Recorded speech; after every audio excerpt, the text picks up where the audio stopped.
Welcome, ladies. It's Festive and Fit presentation. I'm going to talk about healthy eating tips to avoid holiday gain this holiday season. So I'm Dr. Diana Hoppe. Welcome, and I'm so excited that you're with me to learn all about how we can stop that weight gain. So before I start, obviously this is an educational, informational presentation. Always consult with your doctor before you undertake any daily supplement or new regimen.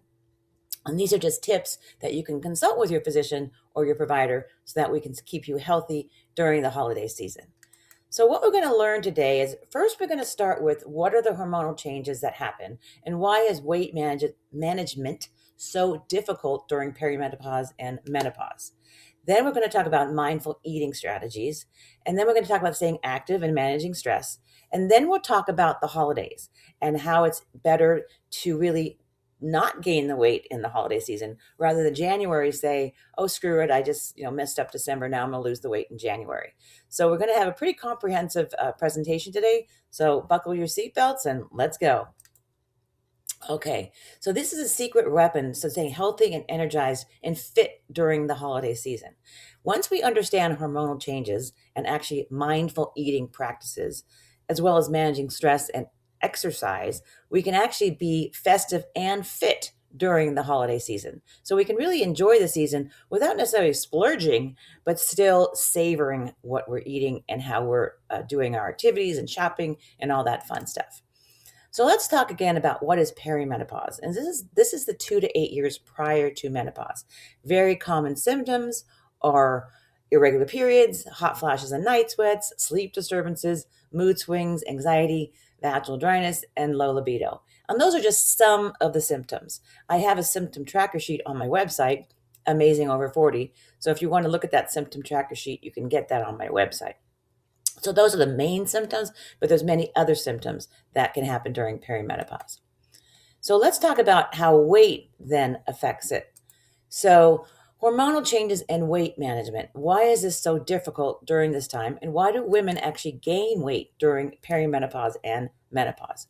We'll first start with the menstrual cycle and what's happening with the hormones. So on the left, you can see what's a normal menstrual cycle. You can see how estrogen kind of peaks there right before ovulation, and then testosterone peaks at ovulation, which is about day 14. So if you take a 28-day cycle, you're going to see like day 13, estrogen peaks. Day 14 is when your LH peaks and you ovulate. And that is when testosterone peaks. So Mother Nature makes it so that's when you have the highest sex drive because she wants you to get pregnant, right? And then you can see that estrogen then drops, and progesterone, which is the kind of the teal color, that's what peaks about day 21 of the cycle. So the first part of the cycle is called the follicular phase. The second part is called the luteal phase. Estrogen's pretty dominant, the first part, progesterone, the second part. And that's pretty just a very simple way to look at it. And that is every 28 days, you have the same thing happen. Your ovaries make the hormones, your endometrial lining thickens, and then it sloughs off. And that's your cycle, right? So if you look now to the right, you see the hormonal levels over a woman's lifespan. So you can see during the teens, that's when puberty, your cycles can be a little erratic, but they're starting to get a little more synchronous. During the reproductive years, it's very synchronous for most women. They have 28-day cycles. They're ovulating day 14. The progesterone peaks about day 21. The lining sloughs off, and you start your period on day 28. So you can see how that teal line and the pink line are pretty synchronous. They're very in tune, very constant, let's say. Now let's go to the right where it says perimenopause. And you can see how the estrogen, the pink line, is very high. That's more dominance. And then the progesterone is much lower. So you basically are making less progesterone during the perimenopausal time. And you're also having hormonal fluctuations. And that's what really causes the stress and the weight gain because your cortisol goes up. And that's the stress hormone. Now let's look at menopause to the right. You can see that both progesterone and estrogen basically go away. Your ovaries are done. There's no more follicles to make the hormones, and your ovaries are pretty much, they're done. That's menopausal, which means 12 months without having a cycle. So I hope that makes sense that the hormonal fluctuations is what makes it very difficult to lose weight because your body's kind of like in this stress situation and it wants to hold on to weight. So during perimenopause and menopause, estrogen and progesterone fluctuate, cortisol levels go up, and this actually leads to more hunger, more weight gain, and stress challenges. So you're stressed, you're trying to eat like minimal things like one piece of broccoli, like this woman's doing, and you're still gaining weight. And you're like, okay, well, what's happening and how can I help it? So let's talk a little bit more about some action steps that you can do so you're not miserable. You don't have to eat salads every meal and just make it really boring, but you can actually make some nice meals that you're happy with while still being healthy and eating foods that are high in nutrients, good fiber, etc. So let's go over the action steps. So stress and fatigue actually trigger poor choices, right? So we have to understand that when we're having these symptoms, hot flashes, night sweats, mood swings, all these fluctuating levels, this can trigger unhealthy food choices. So once we know that, we can actually take more responsibility for that. So we can increase the foods like flax seeds and soy, like tofu, rich in phytoestrogens, edamame, lots of foods that have a lot of nutrients in it. So think of the rainbow, really good for you too. And then having stable blood sugar. So we want to have regular intervals of meals. So some women like the intermittent fasting, which can work great for like menopausal women. For perimenopausal women, it can be a little tricky because their hormonal fluctuations kind of make it difficult to keep those blood sugar levels stable when you're having that intermittent fasting. But for some women, it can work very well. So we want to eat foods that are high in protein, high in nutrients, and also high in fiber. And we're also going to talk about how to make sure you have enough water too, because that's very important. So, what is the average weight gain in the holidays for women over 40? So, surprisingly, maybe not surprisingly, women gain about 1 to 5 pounds during the holidays. And the reason is the poor choices, they're stressed, the hormonal fluctuations. And it's like, well, we're just going to lose weight later. We're going to gain some weight during the holidays. And then come January, we'll lose the weight. But when you gain 1 to 5 pounds each year, that might be 2 or 3 pounds a year, let's say, times 3 years, you're up to like 9 pounds. And that means a lot with your clothes because you're not fitting your clothes anymore. So, how do we actually try to prevent some of this weight gain during the holidays? Well, it's really important to set realistic weight goals. So, what I like to do is say just keep the same weight, stay stable. You don't have to lose weight during the holidays, but don't gain any weight. So, if you can just be stable, that is no weight gain and no weight loss. If you want to lose weight, great, but really no weight gain and set that goal. That's a very good goal.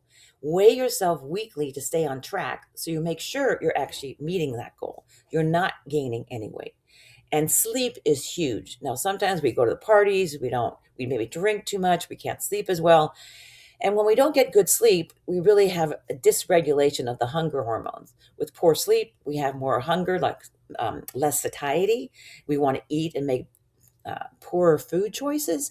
So it's really important to keep a regular sleep pattern during the holidays. So try to go to bed at the same time and wake up at the same time, if possible, because that's going to really help with the weight staying the same. Another really important key is to be mindful when you're eating. So you take your time, you savor, you don't just rush through it and like eat when you're standing up, right? So let's talk about how to be mindful when we're eating. I want you to really savor every bite. That means use your fork, stick it in, let's say it's salad, take a bite of that salad, put the fork back down, chew, listen to your taste buds, like listen to the chewing, feel the taste buds, feel and sense what the different taste you're getting when you're eating the salad or the meat or chicken, and just really cherish what you've made, right? So it's not to overindulge, it's more to like really savor because then you're really enjoying your meal more rather than just rushing through it like it's a chore. This is something that actually should be savored. And a lot of the holiday treats that we have, they can be healthy and they can be savored, like the chestnut, butternut, was it the soup? That's really good. That's so good. And you put a little parsley on top, and it's absolutely incredible. And savoring that soup is so nice. So, and what another way is to eliminate distractions. Don't eat in front of the TV. Not good because you don't really know what you're eating, and you're also not being mindful. You're watching TV, you're kind of shoving it in your mouth, and it's not the best way to really be present with your food. Then I also like the HALT technique. And what does that stand for? It's really an emotional awareness of what might be triggering you to eat. So HALT is when you ask yourself questions. Am I hungry? Because maybe you're not really hungry. You just might just be irritated or something. Number two, are you anxious or angry? When we're angry, we might go to food, or anxious to try to like alleviate the stress or the anxiety. Are we lonely? Are you lonely? Sometimes if you're lonely, you're like, well, I'm just going to eat because that's going to make me feel better. Not a good thing. T is for tired. Are you tired? Because if you're tired, sometimes you go to food for a quick like energizer, when it might be better just to go for a walk. And so I'm going to have a PDF made for you for this so that you can have this HALT technique as a reminder, put it on your refrigerator, in your car, wherever you need it, to kind of remind yourself to be more mindful as you're eating. Also, start your meals with water or an herbal tea, because that helps. Sometimes if you're dehydrated, you want to eat more. It's not really a hunger, it's a water. You need to be hydrated. So make sure you start your meals with a glass of water, and that will break down some of the amount that you eat also. Chew each bite thoroughly. Okay, this is important. Sometimes we just shove it in and believe me, I do this too, right? So what we want to do is chew each bite and just, again, savor it. Don't rush it. And then put your fork down and pause between bites. By doing that, you actually eat less because you're taking more time to eat, and your body is processing the bites, and your mind is processing the food. So it really makes this more of a joyful act rather than just like I got to eat just to get energy. Okay. So these are really good action steps. That's for the eating part. Now let's talk about how to manage the stress and staying active.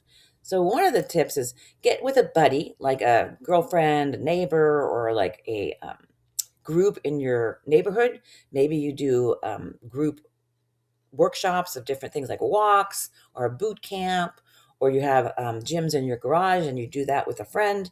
But basically, you want to keep moving.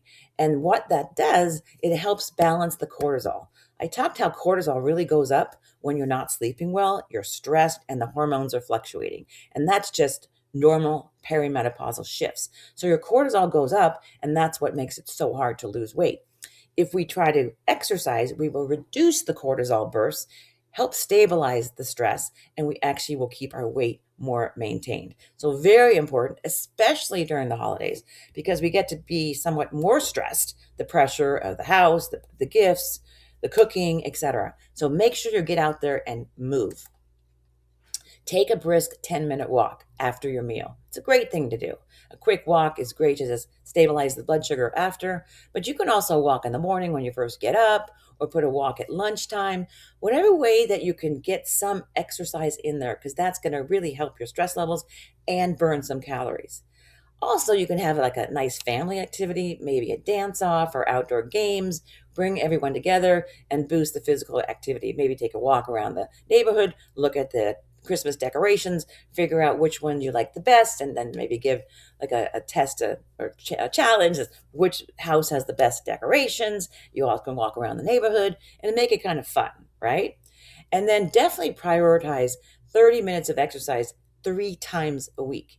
If you can also do some weightlifting twice a week, they find that this is optimal to stabilize your blood sugar levels, decrease diabetes, and will also fend off that holiday weight gain. So regular exercise, especially during the holidays, get your BFF out there and start moving your booty. Tip number 3, make balanced food choices. I mentioned this before about fiber and protein. Now, carbohydrates are good. There are good carbohydrates. That is fruits and vegetables, fresh fruits and vegetables. And we want high protein meals. That's going to help build muscle. And we're going to try to lose fat, right? And we also want enough fiber. Fiber comes from vegetables, fruits. And so we really want to stay regular with our bowel movements and hydrate, because if we're dehydrated, we can't have regular bowel movements. So protein, if you want to build muscle mass, that's about 100 to 120 grams of protein per day. And you should drink about half your body weight in ounces of water per day. And that's enough to hydrate and keep your bowel movements regular. So very important. Other action steps: fill half your plate with colorful vegetables. So when you get your plate and you're at the buffet table, make sure at least half of the plate is with vegetables. We don't want half the plate with like mashed potatoes. That's more of a carb that's Sweet potatoes are better than potatoes, but we want to have like a salad or broccoli or asparagus, some vegetables steamed that are really good, and fill half your plate with that. And then you can put maybe some protein there and some other things, but basically really put at least half your plate with colorful vegetables. Also, the carbohydrates I talked about, there are some really good, high quality, high nutrient rich carbs like quinoa and farro. So if that's in the buffet table, take that instead of maybe bread, right? Because the quinoa is going to give a lot more than what a white bread like bun will do for you, right? And also try to limit the sugary drinks. So if there's sodas, don't go for a soda. Have water or let's say lemon infused, cucumber infused water. That is great. That's going to hydrate. Or herbal tea, wonderful. Again, if you can have that before you eat, that's also going to help decrease the hunger because you're dehydrated. So again, very good action steps. This is just a recipe of a quinoa salad I just wanted to put in here just to show you how it's pretty easy. And you can add a protein with this too, like maybe some salmon, which is high in omega-3 fatty acids, or some chicken, which is a great way to incorporate a high protein with really good carbs and fresh fruits and vegetables. So you cook the quinoa, toss it with the pomegranate seeds, the roasted squash. Squash is wonderful. Spinach and a light vinaigrette. And then again, if you want to put some salmon on top of there or some chicken, it's absolutely wonderful. And this is a really good holiday salad. If you can bring this to one of your holiday parties as your potluck, this is a real lifesaver for you and for the other women if they really want to still enjoy the holidays but be fit and festive. Tip number 4, hydrate. I mentioned that before. I love to talk about hydration because water is your new BFF, and drink at least half your body weight in ounces of water per day. Very important. Now, if you're exercising, you want to drink even more. So if you're sweating, you're going to the gym, you're going to spin class or Zumba, make sure you replace that water that you're losing because of your sweat. So you might need another 20, 30 ounces of water for that. And really balance alcohol with non-alcohol drinks. I always say alternate with a glass of water, because then you have like a glass of wine, then a glass of water. So then you're really spacing out the alcohol and you're limiting. It's not like fruit punch, right? Sometimes we go to a party and we're like, oh, it's like, oh, the white wine, it's like fruit punch. We can't do that. We have to, again, savor those sips, right? They're not just food, but also with sips of the wine or your cocktail, but then alternate it with a glass of water. Very important. Also, very good practice is to set a limit for yourself before the event. So before you go out to the party, say, I'm going to have max 2 glasses of wine, okay? And I'm going to have 2 glasses of water. I'm going to savor my food. I'm going to eat, half my plate will be filled with vegetables. So you have this mindset, and this is your limit of what you can do during the party. So you can still have some good foods and some fun. And then with the dessert, say I'll myself to one brownie or one cookie, or I'll take the fruit and vegetables rather than the cakes. So really be mindful even before you go to the event, and give yourself a little some parameters, because that's going to help it make so that when you go to the party, you have fun, but you're also be in a set of kind of not limitations. I don't want to sound like it's horrible, but a framework, a groundwork, so that you actually have some rules for yourself so that you can kind of stay fit and healthy and still festive during these holiday times. And then tip 5 is try to reduce your stress. The holidays are huge, probably one of the most stressful times of the year. Yes, they're supposed to be joyous and you're with your family and all this, but it can bring a lot of stress. So if you can just sit outside or by your fireplace, meditate, listen to some music, go to nature. Nature is wonderful. Maybe take a walk in the forest, around the park, go outside to the beach if you live by the beach. Just get outside to nature and just breathe and just listen and maybe look at the holiday decorations and really take it in rather than just being robotic and just moving from place to place, not really even noticing your environment, because there could be some really pretty plants or trees, things in your environment that you're not noticing because you're running around with your head cut off. So really take your time, smell the roses, right? That's what we talk about. Take time to smell the roses and breathe and just reduce that stress level. Another thing to do is journal. I love to do journaling because that also gets out some of the things that you're stressed about. So I have what I do, my morning pages. That's from the Artist's Way. It's a great way to start your day. But during the holidays, really try to minimize the stress as much as possible. I know it's difficult, but you can do it if you put your mindset to it. Okay? So let's kind of review some of the action steps. I want you to meditate and practice some deep breathing. That's ways that you can actually get more mindful. So when we talk about being less stressed, these are the action steps to decrease your stress level. Meditate, practice breathing. Here's me doing some stretching exercises to the left, me showing playing pickleball. I love to play pickleball. So get out there with some friends, get that exercise going, lift some weights, like I said. That'll also reduce your stress. Create a realistic to-do list. Very important. So each day you can make a to-do list, but then delegate some of those tasks. You don't have to do all of the decorations or all of the dishes or all the meal prep. Have your kids help, or your neighbors or your friends. Have them help so that, sorry, I forgot. Have them help, so delegate to help with the tasks so that you don't have to do it all, right? Sometimes we put it all on ourselves and think we have to be Martha Stewart and be perfect 24/7. Well, that's just not realistic. We need to realize that we're not Wonder Women and that we do need to delegate some of these tasks to other people.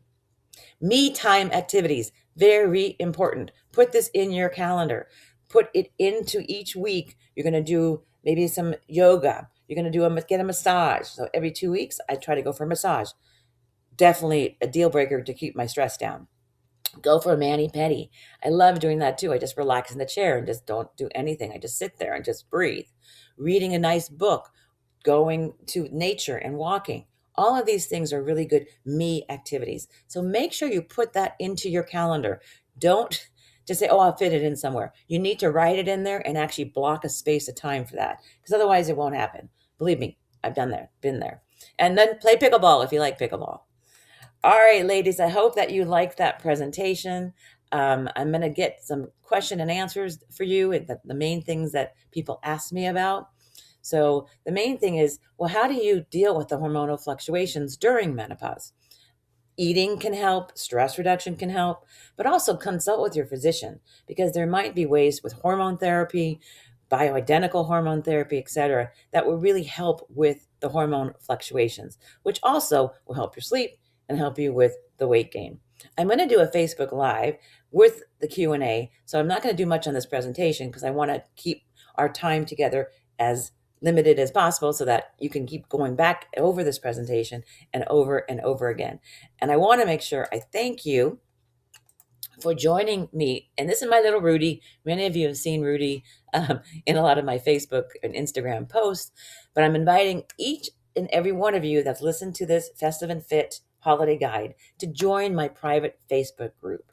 You can scan the QR code and then join the group so that we can be together in the new year. There's about 200 members so far. We're going to build it up to even more. We're going to have private, we'll do some retreats, virtual retreats, webinars. We have special challenges, discounts like on the detox. That's going to be for New Year. So please join my Facebook group. And thank you so much for joining me for this presentation. Have a healthy, happy, festive, and fit holiday season. All right, ladies, take care. Happy holidays.